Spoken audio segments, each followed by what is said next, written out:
बोझ। कविता अपने माता पिता की बहुत लाडली थी। 3 बड़े भाइयों की बहन थी। कोई भी चीज़ मांगने पर उसी वक्त वो सामने हाजिर हो जाती।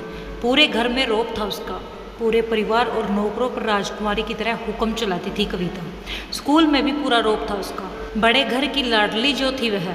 ऐसे ही उसने कॉलेज में दाखिला लिया। उसके ठाट बाट बड़ी गाड़ी में आना जाना, हर दिन नया फैशन देखकर हर कोई से दोस्ती करना चाहता था। थोड़े ही दिनों में उसके बहुत से दोस्त बन गए। पूरे कॉलेज में उसकी अपनी ही एक पहचान थी। इन दिनों उसे घर एक रिश्ता आया। खानदानी लोग थे और पापा की पुरानी जान पहचान थी उनके साथ। कविता के साथ कोई ज़बरदस्ती नहीं थी, पर कविता ने फिर भी हाँ कर दी, क्योंकि वह अपने परिवार से बहुत प्यार करती थी।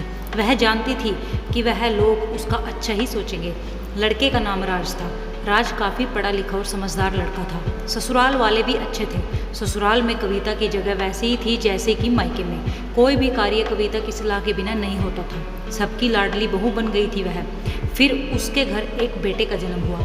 राहुल कविता को जान से प्यारा था। पोता पाकर ससुराल वाले तो फूले नहीं समाते थे। कविता कभी कभी सोचती थी कि उसकी किस्मत कितनी अच्छी है। उसका हर अपना उसे कितना प्यार करता है। चाहे जीवन में कैसा भी समय आए, मेरे अपने हमेशा मेरे साथ है। मैं कभी अकेली नहीं हो सकती। कितनी खुशकिस्मत हूँ मैं। पर शायद कविता की खुशियों को उसकी अपनी ही नज़र लग गई थी। एक दिन वह मायके जाने की जिद कर बैठी। राज को बहुत काम था, लेकिन वह फिर भी उसे ले गया। रास्ते में उनकी गाड़ी अन्य गाड़ी से टकरा गई। कविता, राज और राहुल बुरी तरह से जख्मी हो गए। काफ़ी दिनों के इलाज के बाद राज और राहुल तो ठीक हो गए, लेकिन कविता पूरी तरह ठीक न हो सकी। सर पर चोट लगने के कारण वह अपनी आंखों की रोशनी खो बैठी। अब कविता की किस्मत जैसे उल्टे पांव चलने लगी। मायके वाले कुछ दिनों तक उसे मिलने आते रहे। फिर कभी कभार फ़ोन भी करके पूछ लेते कि अब कैसी हो। धीरे धीरे ये सिलसिला भी कम हो गया। ससुराल वालों की सहानुभूति भी कम होने लगी। घर में किसी को पास बैठने के लिए कहती तो जवाब मिलता, बहुत काम है, अब तुम भी हाथ नहीं बटा सकती। राज भी चिड़चिड़ा हो गया था। बस राहुल ही था जिसके साथ हंसते खेलते उसका वक्त गुजरता। एक दिन कविता के हाथ से कुछ सामान गिर गया, जिसकी वजह से राहुल को हल्की सी चोट लग गई। कविता के सास ससुर ने राहुल को उससे अलग कर दिया कि कहीं उसके ना देखने की वजह से बच्चे को कोई नुकसान न हो जाए। कविता अंदर से टूट चुकी थी।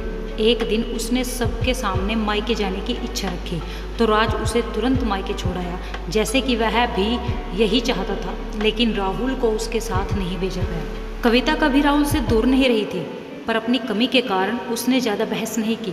कविता को लगा कि वह 3-4 दिन वहाँ रहेगी तो थोड़ा हवा पानी बदल जाएगा, क्योंकि वह कितने दिनों से कहीं भी बाहर नहीं गई थी। घर वाले भी इतने दिनों बाद उसे देखकर कितने खुश होंगे।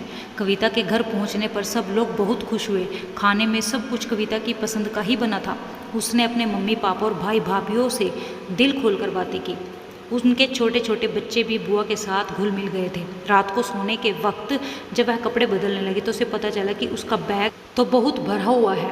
वह समझ गई थी। वह बहुत उदास हो गई। कुछ दिनों तक तो सब ठीक रहा, फिर जैसे सब बदलने लगा। उसका व्यवहार बदल रहा था। वह लोग जैसे थक चुके थे उससे। सब लोग घुमा फिरा कर पूछने लगे कि राज कब आ रहा है उसे ले जाने।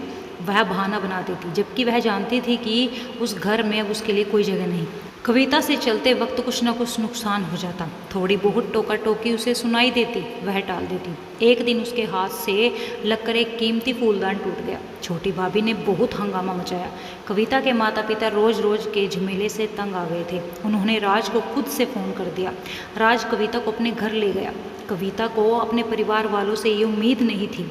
जिस कविता के कहे बिना घर में एक पत्ता भी नहीं हिलता था, उस घर के लिए वह अब बोझ बन चुकी थी।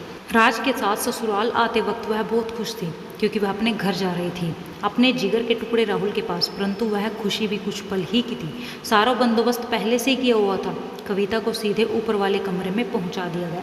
राहुल से दूर रहने की सख्त चेतावनी दी गई। एक काम वाली लता को उसकी जिम्मेदारी सौंपी गई, जो उसके खाने पहनने सारी ज़रूरतों का ध्यान रखती। कविता ज़्यादातर चुप ही रहती। कभी कभी काम वाली लता से थोड़ा बतिया लेती। उसके जरिए राहुल का पता चल जाता। सबकी लाडली बेटी और बहू सबके लिए लाडली से बोझ बन चुकी थी।